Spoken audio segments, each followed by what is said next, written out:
Bonjour à tous, c'est Falco. Aujourd'hui, on se retrouve pour faire une page de scrap.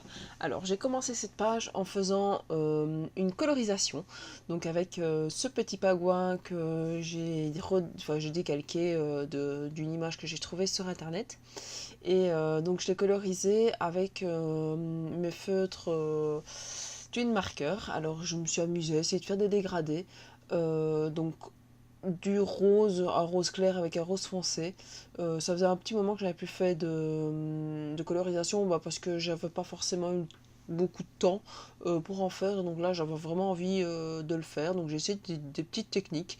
Il me fallait quelque chose de gris, mais vu que j'avais pas vraiment du gris assez clair pour faire les visages, j'ai essayé une petite technique que j'ai vue sur internet.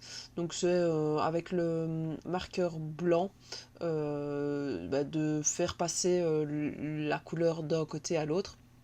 Et donc comme ça, j'ai pu étaler un petit peu de gris par-ci par-là et ça me fait un petit dégradé pas trop mal dans la colorisation. Donc voilà. Pour ce qui est du reste du pavois, je l'ai fait dans un ton de gris. Alors, je pense que c'est une couleur mauve quand on le voit comme ça au niveau de la texture, mais quand je le colorise, ça fait gris. Donc, je trouvais que ça allait très très bien. Après, j'ai choisi un fond dans un bloc de chez Action. Il est assez chargé, je trouve, comme fond. Donc, j'ai repris la partie qui me plaisait le plus du papier.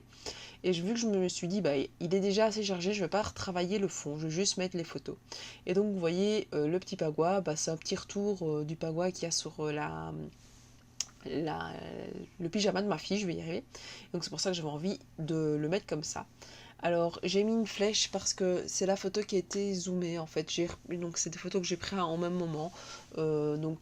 Avec la grande qui regardait la petite dans son parc. Et puis, j'ai refait un zoom sur la photo juste après sur la petite. Donc, voilà, c'est pour ça que j'ai mis une petite flèche qui montre pour faire le petit rappel. J'avais envie de faire un espèce de cercle avec un autre papier sur le côté pour que ça fasse un peu moins vide en soi, même si le papier est déjà assez chargé. Donc j'ai utilisé un petit compas que j'ai acheté il y a pas mal de temps déjà. Et donc je l'ai mis pour pouvoir me faire ma découpe. J'ai utilisé un petit tampon qui s'appelle Accroquer, que j'ai fait sur un fond blanc. Et puis ici, je l'ai maté sur le papier de liège, enfin papier de matière de liège. Alors, je sais pas trop comment il faut faire pour le couper pour que ce soit droit. Moi, je trouve que c'est pas super droit. J'aime bien l'idée, mais voilà, il faudrait que je trouve un autre système pour pouvoir le faire. Je trouvais que mon petit pagouin était un peu trop noir, donc j'avais oublié de coloriser la partie que j'avais découpée en noir pour que ça fasse un peu moins qu'il y ait un peu moins l'effet blanc. Donc voilà. J'avais pas envie de repartir sur la même erreur que j'avais fait sur ma dernière page, c'est-à-dire ne pas mater mes photos en blanc, parce que ça m'a vraiment choqué la dernière fois, donc je me suis dit, ici je vais le faire, tant pis, peu importe, même si j'ai déjà les photos, j'avais vraiment envie de les mater derrière avec une page en blanc, et je crois que je le ferai tout le temps, quoi qu'il arrive. Donc voilà. Je les ai coupés. Seulement, je sais pas, enfin c'est pas du super bon papier. Je pense que c'est le grammage qui va pas avec la découpe. J'en sais rien.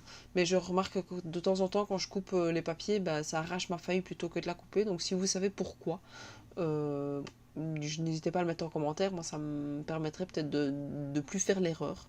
Donc voilà.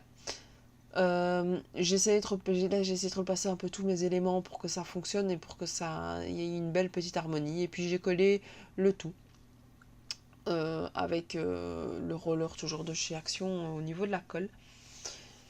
Puis j'ai replacé les petites photos. Pour les photos, je les ai collées avec du papier, enfin du scotch de photo. Parce qu'il n'y a pas besoin forcément que ça tienne énormément vu que c'est quand même mis dans une pochette plastique. C'est pas forcément abîmé. Donc voilà, je colle au fur et à mesure. Et là, j'ai mis du papier 3D parce que j'ai envie qu'elle ressorte cette fameuse petite flèche. Donc c'est pour ça que voilà, j'ai mis un petit scotch 3D. Puis j'ai collé cette espèce de petit ruban euh, en papier. J'aurais pu utiliser du vrai ruban, mais là ici j'avais pas envie de le sortir. J'ai trouvé ça dans mes petites boîtes. Donc je me suis dit, je vais l'utiliser, ça ira bien. J'ai mis le petit mot, je ne sais plus ce que c'est, All You Need Is Love. Donc voilà, je l'ai mis aussi en relief 3D et puis j'ai pu glisser un petit peu le pagua un tout petit peu en dessous. Donc voilà, c'est une page qui a été faite assez vite, mais au final je trouve que le rendu est quand même assez joli. Donc je vous laisse avec la fin de cette vidéo. N'hésitez pas à mettre un petit pouce bleu si vous avez aimé cette vidéo, à me suivre sur les réseaux sociaux, c'est-à-dire Facebook et Instagram, à vous abonner à ma chaîne si vous avez aimé, si vous avez envie de suivre le reste, et je vous dis à la prochaine. Ciao ciao.